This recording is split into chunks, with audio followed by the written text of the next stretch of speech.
Thank you very much, Chairman. And Ambassador, you're aware that importers pay a tariff?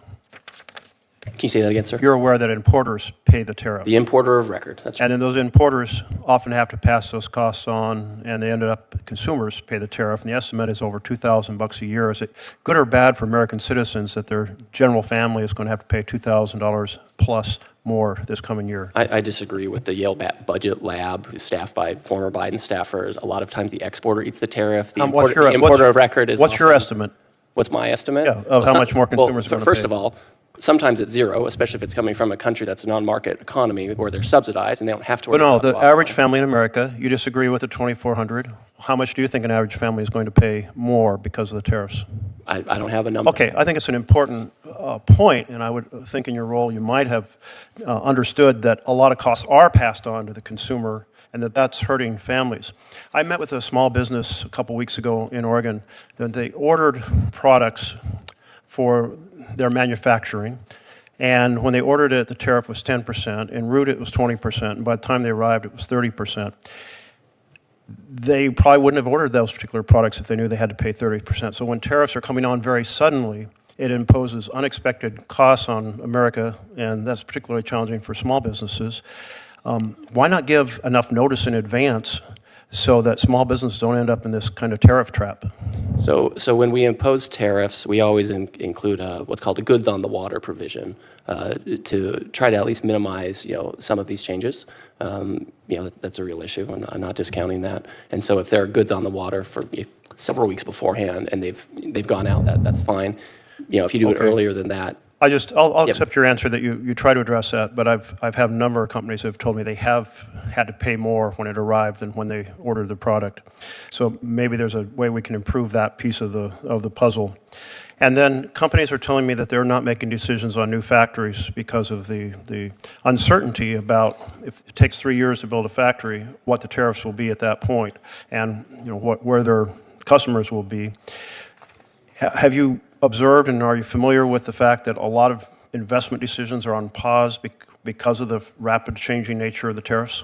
Well, anecdotally, I've had some folks come to me and talk about that. When I look at the data, the objective data, we're seeing private investment increase. We're seeing consumer consumption quite robust. So the data shows that things are still continuing. But I hear anecdotes like you're saying. I acknowledge your point on the consumer side, but on the investment side, that is not what I've seen in the studies. So I'll be happy to submit some information for the record on that. And then the net effect year to date, the November estimate covering year through August was the last numbers we had. Did the trade deficit go up or down year over year? There was a lot of front running, so it's gone up. When you look at since August, September, it's gone down. And it's certainly gone down with respect to China. Yeah, we did see a drop in September, point taken, but for January through August, year over year, it's a 25% increase in the trade deficit.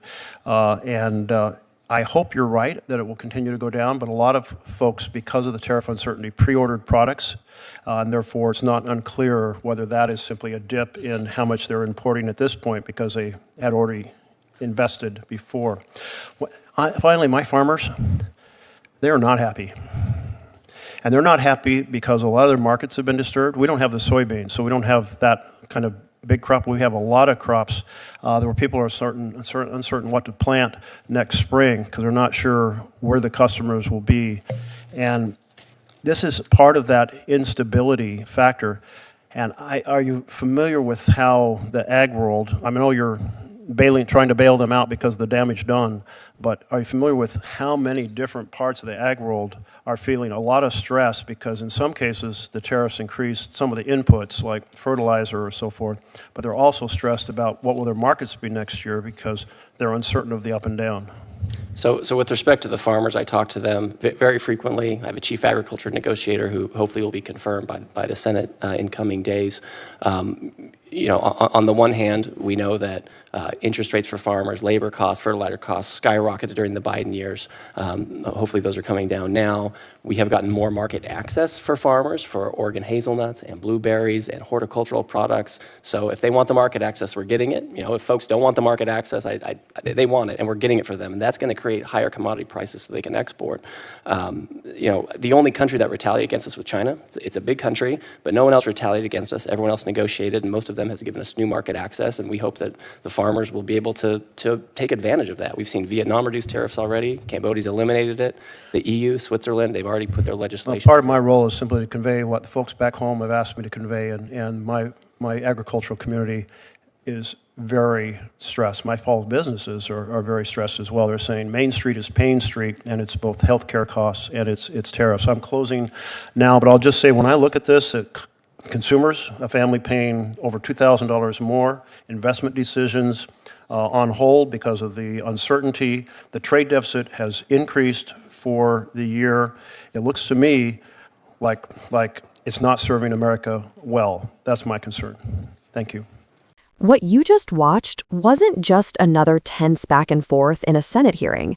This was a window into how economic policy can quietly drain money from ordinary families, while the people in charge pretend everything is fine. Senator Merkley wasn't debating theory here. He was trying to get a simple acknowledgement that tariffs, as implemented by the Trump administration, function like a hidden tax, one that shows up in real people's grocery bills, rent margins, manufacturing costs, and the daily expenses of small businesses. And the striking part is this: the trade representative couldn't or wouldn't give a number, not even an estimate, not even a rough projection. If you're designing a national tariff strategy, how do you not know what it costs the average family? But maybe that's the point, because the moment you put a number on it, when you say out loud that these tariffs mean the average American household could pay over $2,000 more a year, you can't hide behind slogans anymore. You can't pretend that this is about strengthening America while families are absorbing the damage. Merkley lays this out with real concrete examples. A small Oregon business places an order at one tariff rate, only to see the charge jump from 10% to 30% by the time the goods arrive. That's not policy. That's instability. And instability is exactly what makes manufacturers freeze investments, delay factory plans, or reconsider whether they can keep hiring. When tariffs swing up overnight, businesses don't know what the next 6 months look like, let alone the next 3 years. That's how economic momentum gets choked off without anyone in Washington admitting responsibility. And then there are the farmers, one of the groups that always gets promised support, but rarely gets policy that actually helps them.